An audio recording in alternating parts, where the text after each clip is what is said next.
আলহামদুলিল্লাহ, অবশেষে কিছুটা হলেও সুবিচার পেতে যাচ্ছেন আলোচিত মাদ্রাসা শিক্ষক আমানুল্লাহ সাগর। কারণ নেত্রকোনার মদন উপজেলায় মাদ্রাসার ছাত্রী অন্তঃসত্ত্বা হওয়ার মামলায় মাদ্রাসা শিক্ষক আমানুল্লাহ সাগরের 3 দিনের রিমান্ড শেষে কারাগারে পাঠানোর আদেশ দিয়েছে আদালত। একই সঙ্গে হুজুরের ডিএনএ টেস্ট করে তার সংরক্ষণেরও আদেশ দেন বিচারক।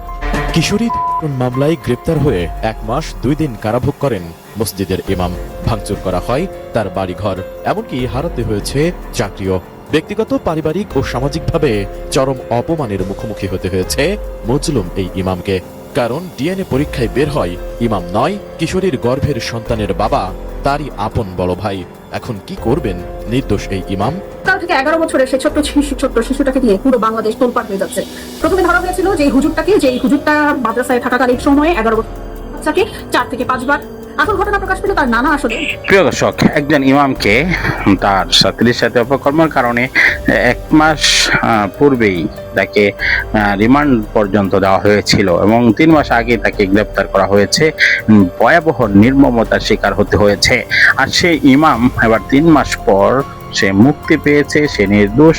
তার আপন ভাই এই অপরাধী কুকর্ম করেছে, ফাঁসিয়ে দিয়েছে হুজুরকে। আমরা সেই বিষয়ে মর্মমতা বিশেষ বিবেচনাধীন কিছু বক্তব্য শুনবো। অবশ্যই ভিডিওটি শেষ পর্যন্ত দেখবেন এবং নেত্রকোনার 11 বছর মেয়ের সাথে কি হয়েছে শেষ আপডেট আপনাদের কাছে জানাবো। তাই লাইক করে শেষ পর্যন্ত ভিডিওটি দেখতে থাকুন। কিশোরী ধর্ষণ মামলায় গ্রেপ্তার হয়ে 1 মাস 2 দিন কারাভোগ করেন মসজিদের ইমাম। ভাঙচুর করা হয় তার বাড়িঘর, এমনকি হারাতে হয়েছে চাকরিও। ব্যক্তিগত, পারিবারিক ও সামাজিকভাবে চরম অপমানের মুখোমুখি হতে হয়েছে মজলুম এই ইমামকে। কারণ ডিএনএ পরীক্ষায় বের হয় ইমাম নয়, কিশোরীর গর্ভের সন্তানের বাবা তারই আপন বড় ভাই। এখন কি করবেন নির্দোষ এই ইমাম?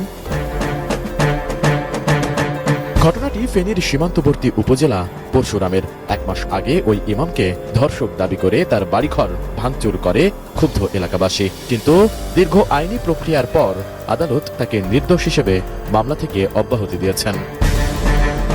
যে এখানে মসজিদের ইমাম মুজাফর এর সাথে ওই বেতন নিয়ে একটা কমিটির সাথে গন্ডগোল হয়েছে, ঝামেলা হয়েছে। এরপরে এখানে একটা দুর্ঘটনা হয়েছে, ভাই বোনে একটা ঘটনা হয়েছে। সেই ঘটনা ওই বেতন লই ঝামেলা হওয়ার কারণে কমিটির লোক হুজুরের উপরে চাপাই দিয়েছে।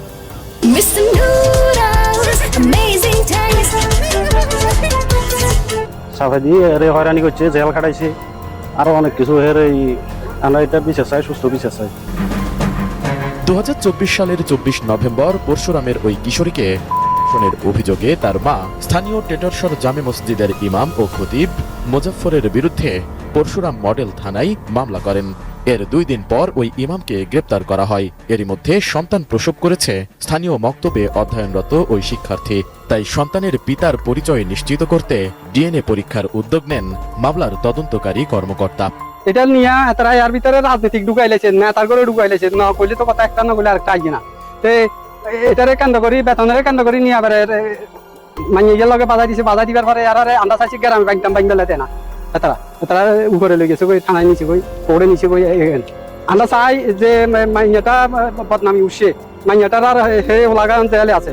এটা এগুলো সর্বোচ্চ বিচারক আর হোলাদে এই হুজুর দে সর্বহারা হয়ে গেছে, মানে ফতের বিক্ষু হয়ে গেছে। গ্রামিয়ালা যারা করছে যারা করে এরা সাহায্য দাঁড়ে হাওলাতে দিই ভিডিও ভাই আসলে কত ভিডিও ভাই জানি বেশি গেছে। তারপরেও দেন আসে না। ডিএনএ পরীক্ষায় বেরিয়ে আসে চাঞ্চল্যকর তথ্য। মসজিদের ইমাম মুজাফফর আহমেদ এই সন্তানের পিতা নন। কিশোরীর আপন বড় ভাই মোরশেদের সঙ্গে তার সন্তানের 99.99% মিল রয়েছে।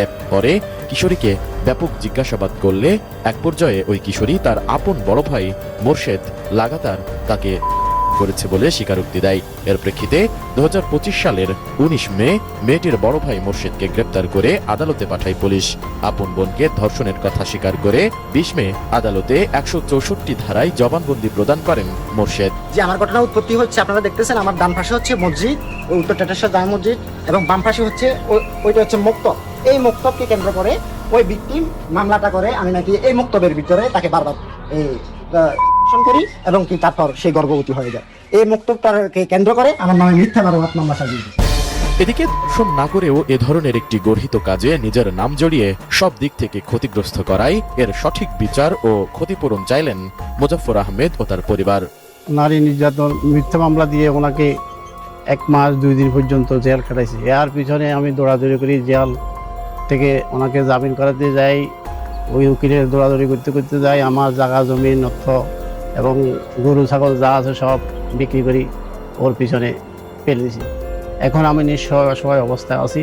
উল্টা আসি আমার বাড়ি করে হামলা দিছে এবং আমাকে রোডে গাড়ি ওঠার জন্য নিষেধ করছে। পরবর্তীতে আমি জীবিকা নির্বাহ করার জন্য এই খন্ডল ব্রিক ফিল্ডে আমি কাজ করছি প্রায় 1-1.5 মাস। আমি এখন অসহায় নিঃসহায়। আমার এখন যে জায়গাটা ছিল গর্বিটা সেটাও আমি বিক্রি করে দিয়েছি।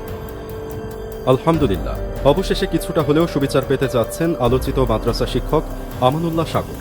কারণ নেত্রকোনার মদন উপজেলায় মাদ্রাসার ছাত্রী অন্তঃসত্ত্বা হওয়ার মামলায় মাদ্রাসা শিক্ষক আমানুল্লাহ সাগরের 3 দিনের রিমান্ড শেষে কারাগারে পাঠানোর আদেশ দিয়েছে আদালত। একই সঙ্গে হুজুরের ডিএনএ টেস্ট করে তার সংরক্ষণেরও আদেশ দেন বিচারক। রোববার বেলা সোয়া 2টার দিকে নেত্রকোনার মদন আমলি আদালতের অতিরিক্ত মুখ্য বিচারিক হাকিম মহসিনা ইসলাম এই আদেশ দেন বলে জানান আদালতের সাধারণ নিবন্ধন কর্মকর্তা। ধারণা করা হচ্ছে এই ডিএনএ টেস্টের মাধ্যমেই ন্যায় বিচার পেতে পারেন ভুক্তভোগী শিক্ষক। তবে শঙ্কার বিষয় হচ্ছে এখনই মুক্তি পাচ্ছেন না হুজুর। রোববার নেত্রকোনা থেকে জানতে পেরেছি 3 দিনের রিমান্ড শেষে রোববার সাগরকে আদালতে সোপর্দ করেন মামলার তদন্ত কর্মকর্তা মদন থানার এএসআই আখতারুজ্জামান। পরে তদন্ত কর্মকর্তা আসামিকে কারাগারে আটক রাখা এবং আসামির ডিএনএ সিআইডির মাধ্যমে সংরক্ষণের জন্য আবেদন করেন।